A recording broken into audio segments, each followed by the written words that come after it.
ভাই এটকার অবস্থা সেই খারাপ, বিছনাত শুধু সারপোকা, এটি থাকা যাবে না। এক একটা মশার সাইজ একবারে ডায়ের সমান, কামড় দিলে আর ছাড়বার চায় না। মনে হচ্ছে কত বছর যাবত এটি মানুষ থাকে না, সেটি আমাকে দিয়ে পাঠাছে। এটি কি থাকা যায়? এ সুধীর বেটা, কথা এলো অল্প করে ক। তোর কথা শুনে যে ওয়াকামটা করে থুয়েছি, আজ আমার মতো চেংরা এটি থাকা লাগিচ্ছে। মশা থাকুক আর সারপোকা থাকুক, এটিতে থাকা লাগবে। তোতা ভাই কয়ে দিছে এটাই সেফ জায়গা। মশা সারপোকা নয় মেনেই নিলাম, কিন্তু বিছনার যে গন্ধ, বালুসের তো নাক ঠেকানাই যাচ্ছে না। গন্ধ হলে আর কি করবো, এটি থাকা লাগবে। চাইলেও তো আমরার বাড়ি যাওয়া পারছি না। ইনকে করে 2-3 রাত থাকলে অসুখেই তো মরে যাবো ভাই। একটু আগে পেশাব করবে গেছিলাম, পেশাব তো সেই হলুদ হয়ে গেছে। জন্ডিসে হয় নাকি? বাড়ির খাটে কথা খুব মনে পড়েছে রে। কি খাটে ঘুম পারছি আর এটি কুটি ঘুম পাড়া লাগিচ্ছে। ছোট্ট একটা ভুল সিদ্ধান্তের জন্য আমাকে পলে থাকা লাগিচ্ছে। এই ডিজিটাল যুগে পলে থাকা যায়?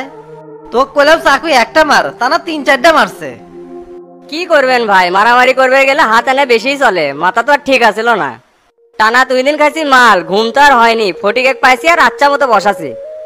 আপনি যদি না থাকলেন নি, ফটিকের মৃত্যু একবারে নিশ্চিত করেই উঠলাম নি।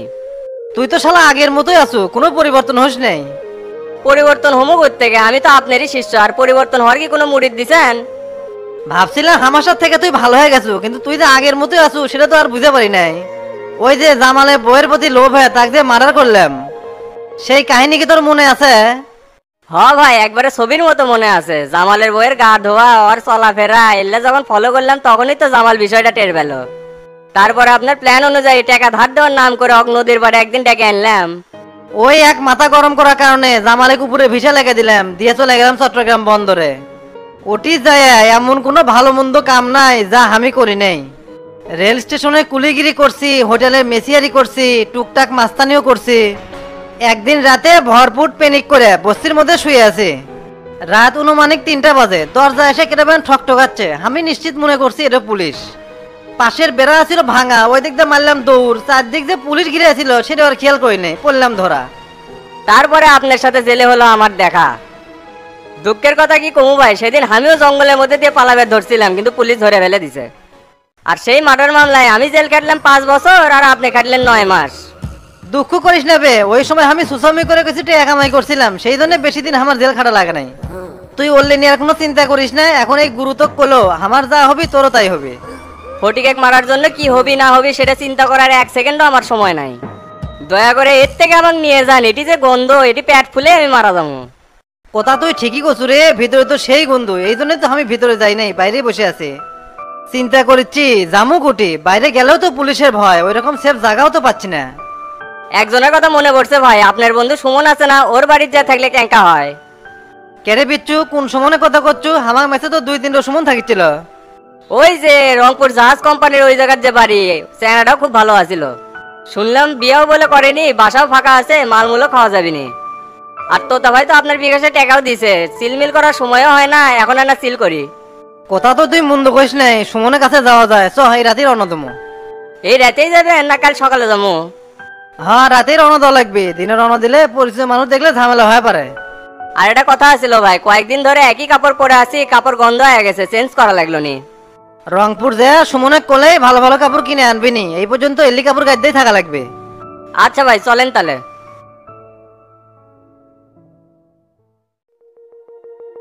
এই আইনাল ভাই, একটা ঘটনা শুনছো নাকি? কোন ঘটনা কথা করছো? গ্রামে তো সবসময় ঘটনা লেগেই আছে। নিজের কাজ কাম নেই, সময় পাই না, মানুষের এই ঘটনা শুনবার যাবো কখন? আমাদের যে ফটিক আছে না, সভাপতির ভাইস্তা, গত রাতে তো সেই মার দিছে।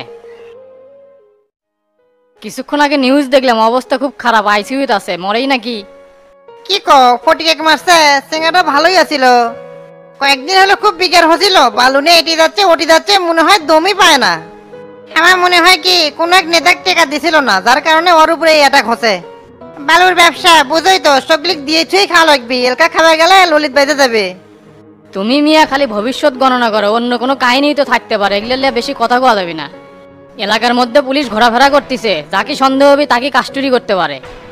উড়ে উড়ে শুনবার পাইলাম ফটিকের এখনো জ্ঞান ফিরে নাই, জ্ঞান না ফিরলে তো অবস্থা খারাপ হয়ে যাবে। তাই কই কি মুখে তালা মেরে নিজের কাজ করো, তাহলে নিরাপদে থাকতে পারবা। তুমি আমার নিজের মানুষ দেখে ভিতর থেকে কথাটা আলোচনা করলাম, অন্য মানুষ হলে কি করলাম নে। মূলত রাজনীতি পেশাটা আমি ঘৃণা করি, কখন কার উপরে অ্যাটাক হবে একমাত্র আল্লাহ ছাড়া কেউ কয়ে পারে না। যে কাজে নিরাপত্তা নাই সেই কাজ আমি কর্ম কৃষক। এই যে তুমি দোকানদারি করো, তোমারও কিন্তু একটা টার্গেট আছে, দিন শেষে এখান থেকে 500 টাকা ইনকাম করবা। ঠিক তেমনই রাজনীতিবিদদেরও একটা লক্ষ্য আছে যে দিন শেষে এই টাকা ইনকাম করবো। এই টাকার মহে পড়ে মানুষ অন্ধ হয়ে গেছে, কোনটা ভালো কোনটা খারাপ সেইটা জাস্টিফাই করার সময় নাই। আমরা গরিব মানুষ ভাই, এত লোভ লালসা নাই, কোনো মতো জীবন চললেই হবে। তে বাচ্চু ভাই, তুমি কিছু নিবা নাকি? আমার আবার দোকানটা ঝাড়া লাগবে। বেটা আসবে করছিলাম, তা আসে নাই। ওর বলে আজকে কোচিং আছে, আজকাল যে কি করিচ্ছে আল্লাহই ভালো জানে। না না, আজ আর কিছু নিব না। আর শুনো, চলপলে লেখাপড়া করান লাগবে। কথায় আছে না, লেখাপড়া করে যে গাড়ি ঘোড়ায় চড়ে সে। পড়াবার তো চাই, মাথা যে ভালো না, ক্লাস 8-এ পড়ে ইংলিশে ঠিকানা লিখে পারে না। এখন তো চিন্তাত আছি কখন জিদ ধরে যে হুন্ডা কিনবো। হুন্ডা কেনার কথা কলে এই বাটাম ফাটাবে আর পিঠত, এই বয়সে হুন্ডা কিনে দিলে চলপল নষ্ট হয়ে যাবি। সকাল বিকাল মহিলা কলেজের সামনে মারবি টাঙ্কি, কখন যে ইফটিজিনের মামলা খাবি তুমি নিজেও জানবা না। আর তুমি মিয়া এনা জুম্বাই 7 দিন বয়স ওয়াক দিছে মোবাইল কিনে, মাথা তো নষ্ট হবেই। এই টাচ ফোন এসে যুগ জামানাই খারাপ হয়ে গেছে, ক্লাস 5-এর ছাত্র অ্যান্ড্রয়েড ফোন চালায়। হবেই তো, বাপ মায়ের হওয়া লাগবে সচেতন, বাপ মাও ভালো হলে চলপলও ভালো হবে। তে বাচ্চু ভাই, তাহলে তুমি থাকো, আমার না ব্যাংকে যাওয়া লাগবে। ব্যাংকে লাভের টাকালে একটু ঝামেলা হয়েছে তো, ম্যানেজারের সাথে কথা বলা লাগবে। আচ্ছা ঠিক আছে। এ মন্টু ভাই, কাল থেকে কি তুমি ডনেক দেখিচ্ছ? গতকাল থেকে তো আমি সেই ব্যস্ত, কেটে আসিচ্ছে কেটে যাচ্ছে সেটা আমার দেখার বিষয় আছে। আর ডনের বিষয়টা আমি কোয়ার পারবো না, ওই আছে কি নাই সেটা আমি কেমনে কমু। তে তুই ডনেক খুঁজিচ্ছু কে? টেকা পাস নাকি, কি আছে? ফটিকও হাসপাতালে গেল, এই মুরা ডনও উধাও হয়ে গেছে, কাহিনী কি? আমি তো এই জায়গার ছন্দের একটা গন্ধ পাচ্ছি, এর সাথে কি ডনই জড়িত আছে নাকি? খালি যদি ডন এর সাথে জড়িত থাকে, ওক মারতে মারতে একদম মেরেই ফেলামু। লে লে, অত লাভ পারিস না। ডন কিসব কক মারবার যাবি? ফটিকের আগে জ্ঞান ফেরুক, তারপর দেখা যাবে নি। ডন তো অনেক ভালো চাংরা, অন্যায় ভাবে তুই কাউকে মারবি না। এই মিয়া, তুমি ডনের নিয়ে দালালি করিচ্ছ কে? ডন কিংকে মানুষ তুমি জানো না?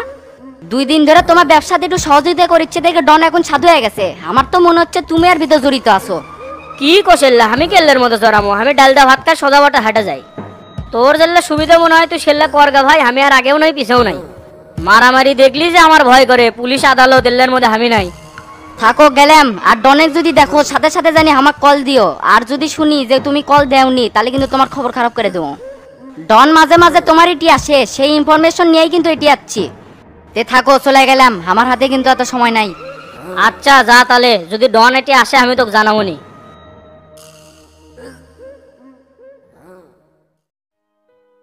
এ তোতা, এ কাম তো সারছে রে। ফটিকো কে মান সেই মাইর মারছে। হ ভাই, এই বিষয়ই তো আপনার সাথে পরামর্শ করার জন্য আসলাম। পরামর্শ করবো মানে ফটিকক মারছে কেডা? আর কোয়েন না ভাই, ডন আর বিচ্ছু ছেলে মিলেই তো অকামটা করছে। তোর মাথা মুথা কি ঠিক আছে রে? এই সময় এ অকাম করবে কিছু কে? তোকে বারবার করছি হুটহাট করে কোনো কাম করা যাবে না, যা করবো খুব কৌশলে করা লাগবে। ছবিকে বিষয়টা এখন বড় করবে, ওই যেটি যাবে সেটি সাপোর্ট পাবে। কি কমো কন, শালা বেড়ারা যে মারামারি করছে সেটাও তো আমি জানি না। আমি আছি, আমার টেনশন নেই, এর মধ্যে এই চ্যাংড়াটাই অকাম করে ফেল দিচ্ছে। এখন আমি কি করবো, আমার মাথায় কিছুই ঢুকিচ্ছে না। ভাবছিলাম নেতা হয়ে সুখে শান্তিতে দিন কাটামো, তার হবি না, এই শালারা আমার খায়া দম নিবি। এখন একটা বুদ্ধি দেন, কি করলে এর সুষ্ঠু সমাধান করা যাবে? বুদ্ধি একটা আছে, যেনকে করে হোক মামলাটা ঠেকান লাগবে, মামলা জানি কোনোভাবে না হয়। কারণ মামলা যদি করে তাহলে হুকুমের আসামি তোকেই করবে। আর তুই যদি আসামি হস তাহলে তো রাজনীতিও করতে পারবো না, এদিক ডনকও বাঁচাবার পারবো না, টাকা পয়সাও কামাই হবে না। তাই যেনকে করে হোক এসপির সাথে কথা কয়ে এই মামলাটা বন্ধ করা লাগবে। আপনি মনে হয় ভুলে যাচ্ছেন, ছবিকেও কিন্তু দলের সভাপতি, উনি যখন কথা কবি তখন কি ফেলাতে পারবি? তুই এখন একটা কাম করে কেন্দ্রের লিডারও ফোন দে, দিয়া কর যে দলীয়ভাবে একটা গ্যাঞ্জাম হচ্ছে, এটা নিয়ে জানি কোনো মামলা টামলা না হয়। ভাই যদি একবার ফোন দেয় তাহলে মামলা হবি না, মামলা করার জন্য কেউ যাবি না। হ্যাঁ ভাই, আপনি একবার ঠিক কথা বলছেন, কারণ পার্টির সেক্রেটারি আমাকে কছে কোনো বিপদ আপদ হলে আমাকে ফোন দিস। লিডার তো 2 চোখে ছবিকে দেখাবার না, ওই কি নেতা হওয়া পারলো নি, শামসুর জন্য পারছে। তাহলে ভাই আমি আজকে রাতে ঢাকার যা সরাসরি এই বিষয়ে কথা কই। ঢাকার যে যাবো, ঢাকার যায় তার সাথে দেখা করতেই তো 2 দিন লাগবে। তুই তার সাথে এর থেকে ফোন দে, তাহলেই কাজ হবে। ভাই আমি তো গুছা কথা কওয়া পারি না, তাহলে আপনি একটু ফোন দিয়েন। আমি ফোন দিয়ে কি করতে কি কমনি, তখন দেখা যাচ্ছে উল্টা ঝামেলা হয়ে যাবে। আচ্ছা দেমনি, তা তুই হাসপাতালে যায় কি সবিকের সাথে 2-1 বার দেখা করছো? না তো ভাই, দেখা করিনি।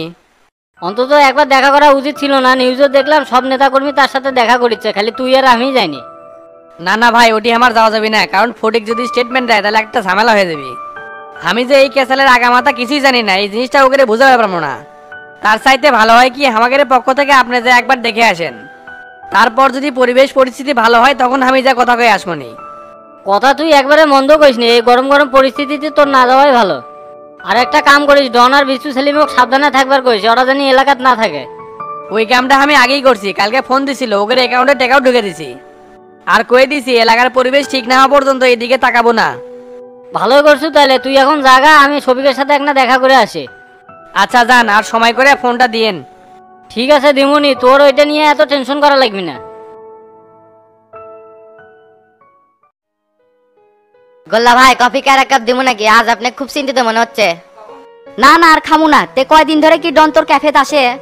না তো, 4-5 দিন আগে একবার আসছিল, এর মধ্যে আর আসেনি। আর তোর যে বন্ধু আছে না বিচ্ছু সেলিম, ওই কি আর আসে? ওর তো কোনো খোঁজই পাচ্ছি না, কাল থেকে ফোন দিচ্ছি ওর ফোনই বন্ধ। সে স্যাংরা সকাল সন্ধ্যা বসে থেকে আমার একটি চা খায়, সে স্যাংরা তো খবরই পাচ্ছি না। তে ভাই আপনার কি কোনো দরকার আছে নাকি? দরকার থাকলে আমাকে কন। হালকা পাতলা কিছু দরকার আছে। তে বিচ্ছু সেলিম কোন জায়গাতে আছে সেই খবর তুই আমাকে আজকের মধ্যেই নিয়ে এসে দেবো। আর যদি তোর দোকানে আসে সাথে সাথে আমাকে ফোন দেবো, 1 সেকেন্ডও জানি দেরি না হয়। আচ্ছা ভাই, ওকে দেখলে আপনাকে ফোন দেবনি। তাহলে থাক, গেলাম।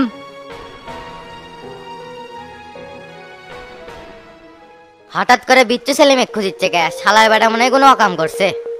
কাল থেকে নাম্বার বন্ধ, আজও বন্ধ। কল আছে নাকি কোনোটি? দেখি আবার ফোন দিয়ে দেখি ওর নাম্বার খুলছে নাকি।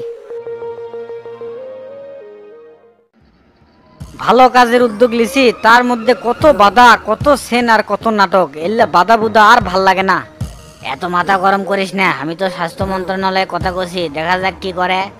ওরা তো মিথ্যা তত্ত্বের উপর ভিত্তি করে নোটিশটা দিছে, সত্যটা তো ওকে জানা লাগবে। শোলদুগরে আছে কমিউনিটি ক্লিনিক, যা প্রত্যেকটা ওয়ার্ডে ওয়ার্ডে আছে, কিন্তু হাসপাতাল তো নাই। হাসপাতাল আর কমিউনিটি ক্লিনিক এক না, এই কথা যে মন্ত্রণালয় কলি ওকে ভুলটা ভাঙিয়ে দেবিনি। তাহলে একটা কাম কর, তুই যে ওখানে সরাসরি কথা ক। যদিও আমি একবার কথা কইছি, তুই কথা কলে আরো ভালো হবে নি। হ্যাঁ হ্যাঁ, কথা কোয়া লাগবে। ওখানকার যাই হেড, তার সাথে আমার খুব ভালো সম্পর্ক। কাল আবার সংসদে আমার বক্তব্য আছে, ওই রাস্তার কথাটা আমি তুলে ধরবো। যদি রাস্তার কাজের স্যাংশনটা পাওয়া যায় তাহলে খুব ভালো কাম হবে। ওটা তো ইয়েস হয়ে আছে, খালি বিল পাস হওয়া, এবার হয়ে যাবি নিলে। কেরা ফোন দিছে? শফিক চাচা ফোন দিছে। রিসিভ কর। বাবা শামসু, একটা দুর্ঘটনা ঘটে গেছে, খুব কষ্টে আছি রে বাবা। কি যে হবি কিছু বুঝতে পারতেছি না। কি দুর্ঘটনা ঘটছে সেটা আমি জানি, ফটিকে ধরে মারছে এই তো। হ্যাঁ, অবস্থা খুব একটা ভালো না, সেই মারা মারছে। কি যে হয় আল্লাহ ভালো জানে। যদি বড় ধরনের সমস্যা মনে হয় তাহলে ডাক্তারের সাথে কথা বলে ঢাকায় নিয়ে আসেন, আমি ঢাকাতে আছি। তা রুগীর কি অবস্থা, উনি কি কথা বলতে পারতেছে? জ্ঞান ফিরছে, কিন্তু কথা কবার পারতেছে না। তে ডাক্তার করছে একটু না ধৈর্য ধরেন, সব ঠিক হয়ে যাবে নি। তাহলে একটু ধৈর্য ধরেন। আর আপনি তো হাসপাতালেতে আছেন তাই না? হয় এখন হাসপাতালেতে আছি, ফটিকের কাছ থেকে শুনবো কেডাক মারছে, তারপরে হাসপাতাল থেকে উঠবো। কার এত বড় কলজা হলো যে আমার ভাস্তার গায়ে হাত তুলে? ফটিকের থেকে শোনা লাগবে না, আমি আপনাকে করছি। ডন আর বিচ্ছু ছেলে মুখ ধরে মারছে। চাচা আপনি মাথা গরম করেন না, কাল আমি বাড়িতে আসতেছি, তারপরে কি করা লাগে কর্ম নেই। আমার আগের থেকেই সন্দেহ হচ্ছিল এই কাম তো তারই হবি, এইবার আর কোনো ছাড় নাই। ওই পরিকল্পিত ভাবে এটা একটা করছে, এবার আমি বুঝতে পারবি শফিক কি করতে পারে। তুমি কষ্ট দেখে কাল পর্যন্ত আমি অপেক্ষা করবো, কিন্তু কাল পার হলে আমি আর কারো কথা শুনবো না। তাহলে আপাতত আমি থানার যে একটা মামলা করে দিয়ে আসি, তুমি কি কও?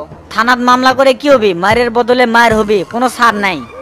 আপনি কাল পর্যন্ত ধৈর্য ধরে থাকেন, এত উত্তেজিত হেন না। রাখলাম তাহলে। ঠিক আছে, তাহলে আর মামলা করলাম না, তুমি আসো, তারপরে ব্যবস্থা হবেই নি।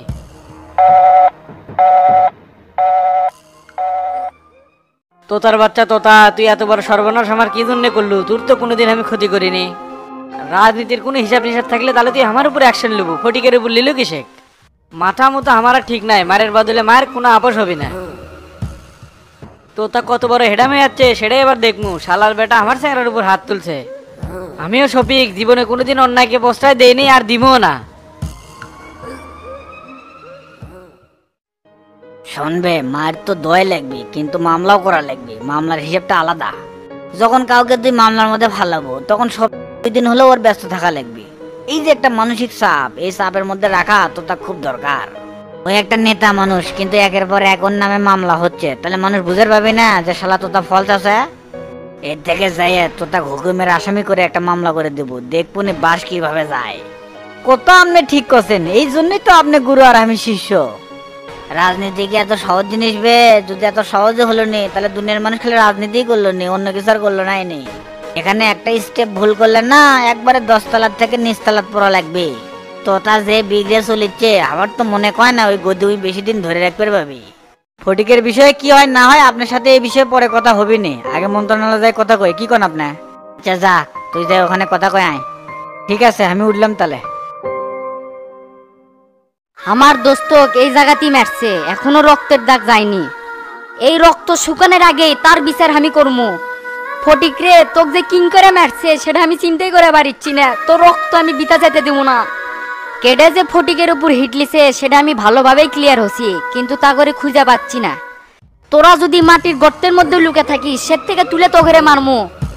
তোরা এই পোজ মাস্টার গোল্লার আসল রূপ দেখিসনি, আমি তেরা ভাইকে মানমু না। তো করে মারতে মারতে কি যে অবস্থা করমু রে।